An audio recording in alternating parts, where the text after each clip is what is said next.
मित्रांनो, जेव्हा आपल्या नात्यांबद्दल, आपल्या नोकरीबद्दल आणि आपल्या घराबद्दल इतरांना कौतुक सांगतो, सुखी आहे मी, आनंदी आहे, खुश आहे असं सांगायला लागतो ना, तेव्हा त्याच वेळेला आपल्या घरामध्ये वाईट घडायला लागतं, आपल्या कामामध्ये वाईट घडायला लागतं, आपले रिलेशन खराब व्हायला लागतात.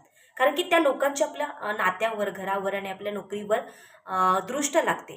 म्हणून या गोष्टी कधीच कोणाला सांगू नका. बघा, ट्राय करा. मी स्वतः प्रॅक्टिकली हा अनुभव घेतलेला आहे. त्यामुळे मी तुम्हाला सांगते.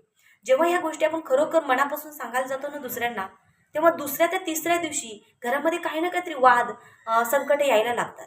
त्यामुळे आपण जर खुश असेल, आपल्या नोकरीमध्ये, व्यवसायामध्ये चांगली प्रगती असेल आपली, तर कधीच कोणाला काही या गोष्टी सांगू नका. तुमच्यापर्यंतच ठेवा. त्या लपवून ठेवा.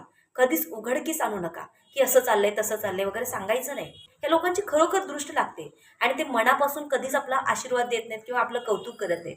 तुम्हाला एखाद्या वेळी तुम्ही एखाद्या व्यक्तीशी बोलत असाल ना, तर तो व्यक्ती काय करतो, "हो, चांगलं झालं ना, मला पण छान वाटलं तुझं हे ऐकून, सुख, समाधान आणि तू खूप हॅपी आहेस, हे ऐकून मला खूप समाधान वाटलं." आणि आशीर्वाद पण देतात. पण फक्त वरच्यावर बोलत असतात आणि वरच्यावर आशीर्वाद देत असतात. खरोखर मनापासून त्यांना कधीच काही वाटत नसतं. आणि दुसऱ्या, तिसऱ्या दिवशी आपल्यामध्ये काही ना काहीतरी बिघाड झालेला असतो. त्यामुळे अशा गोष्टी कधीच कोणाला सांगू नका. या 3 गोष्टी तरी सांगायच्या. नोकरीबद्दल, नात्यांविषयी आणि आपल्या घराबद्दल कधीच कोणाला सांगायचं नाही. लक्षात ठेवा.